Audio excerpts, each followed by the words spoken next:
শীঘ্রই বিএনপির আন্দোলনে ফের গতি আসবে বলে মন্তব্য করেছেন দলের স্থায়ী কমিটির সদস্য গয়েশ্বর চন্দ্র রায়।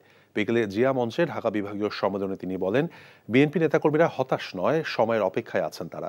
বলেন, ঐক্যবদ্ধ থাকলে গণতান্ত্রিক আন্দোলনে সফলতা আসবেই। বাংলাদেশ ব্যাংকের সাংবাদিক প্রবেশে নিষেধাজ্ঞার সমালোচনা করেন গয়েশ্বর। দুর্নীতি করে অর্থনীতি ফোকলা করে দেওয়া হয়েছে অভিযোগ করে তিনি বলেছেন, আর্থিক সংকট আস্তে আস্তে টের পাচ্ছে জনগণও। সরকারের সাথে সাধারণ মানুষ নেই, সেটা জাতীয় নির্বাচনের পর উপজেলা নির্বাচনেও প্রমাণ হচ্ছে বলে দাবি করেন গয়েশ্বর চন্দ্র রায়।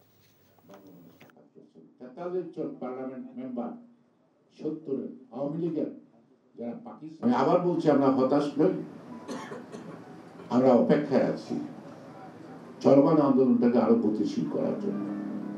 ঠিক সেই গতিশীল করার মধ্য দিয়ে আমরা কিন্তু আমাদের সাথে জনগণ আছে প্রমাণ হয়ে গেছিল। 7 জানুয়ারি কি দেখাইছে, এই উপজেলা তো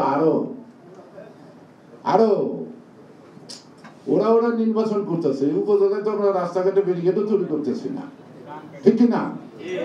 ভোটার নাই কেন? ভোটার যায় না কেন? আপনাদের ভোটাররা যায় না কেন?